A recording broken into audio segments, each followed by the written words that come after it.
Welcome to our Footy Fridays, Whitecaps Weekly, whatever you want to call it, JJ.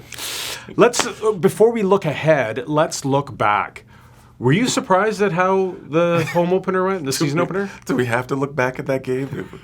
I was actually surprised at the way the game unfolded because all we'd heard leading up to this game was how prepared this team was, how having a preseason together, having everyone together was going to give them an advantage over what happened last year.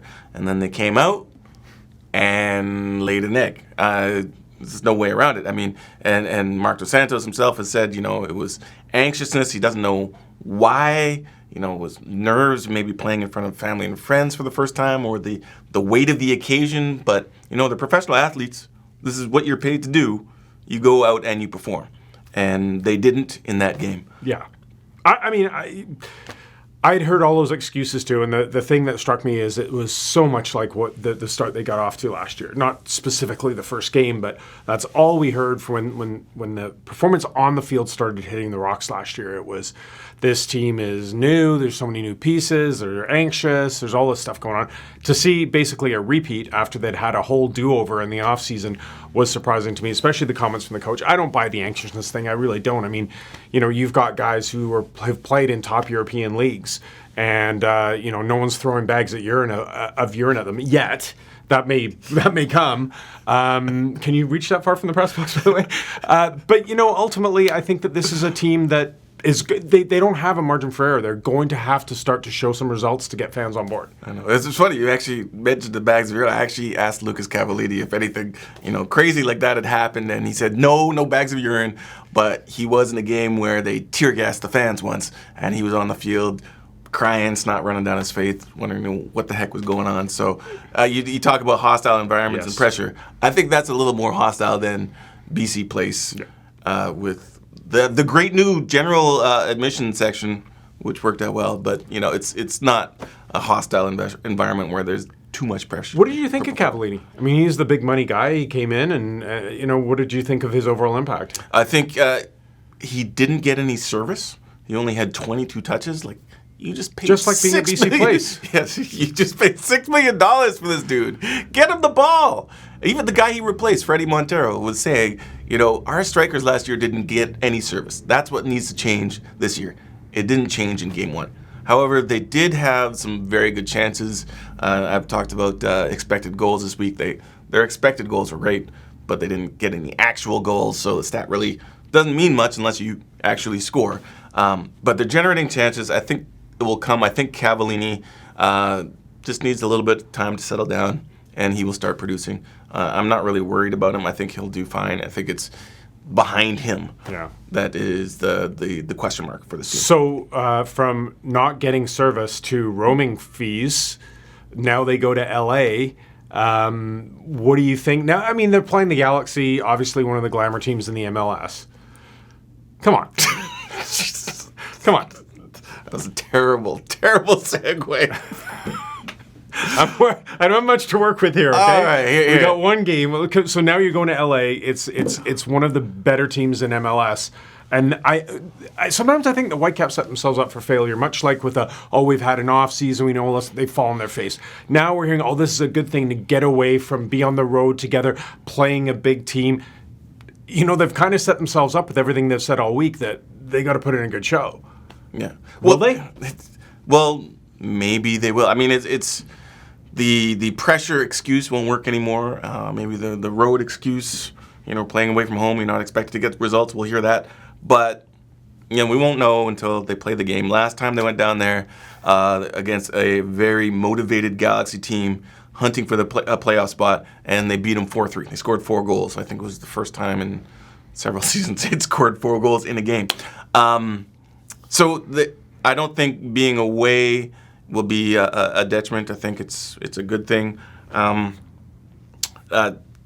for the performance they need to put in this game and next few games, they need to start showing some results on the field. So, I've been pretty clear that I'm not necessarily a fan of Mark Dos Santos. knew his resume. I'd heard all this, the way he likes to play. And last year, I thought he skated. I thought, there was this blame everywhere else, and there wasn't enough put on the coach.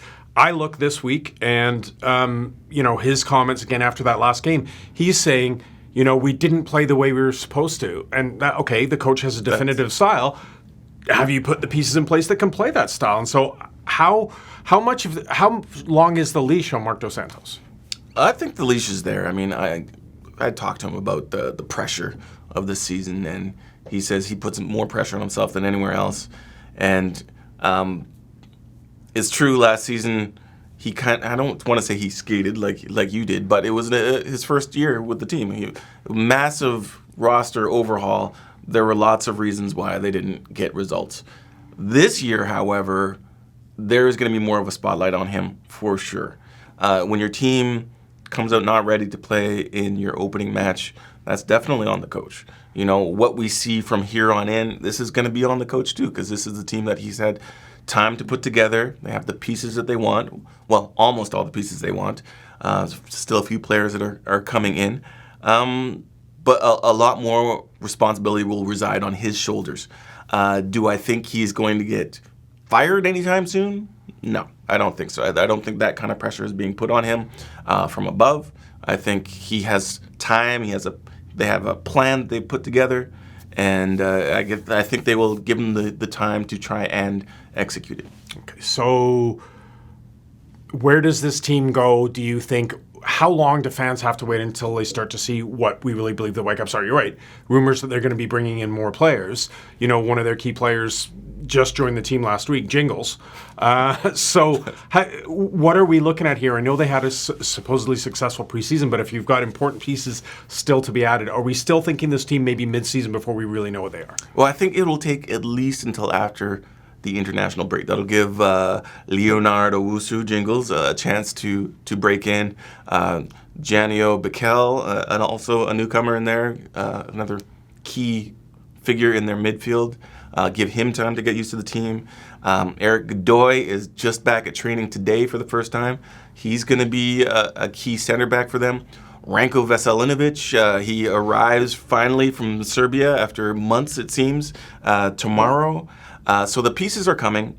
They still have an open spot that they can use, whether they use it, before the summer or not. I'm not sure what they will do. They seem to be pouring some cold water on the rumors of South Korean international Lee Dong-yong coming here. So I'm not sure if they will make that move. It sounds like maybe the window has passed for that. But I think it'll be after the international break that we finally see what this team really is. So probably we're looking at beginning of April, mid-April, before we really see what this team is capable of. Daniel Sturge is available, just saying. Not for another 4 months. I think he can play in MLS. That's what I read. That's why there's speculation with MLS is he's banned from all these other leagues, but because transfer windows, it's the only one that's open. But anyway, I wouldn't. Not going to happen. Anyway, thanks for joining me, JJ. Thanks for watching. We'll be back every week to bring you Inside the Whitecaps here with JJ Adams.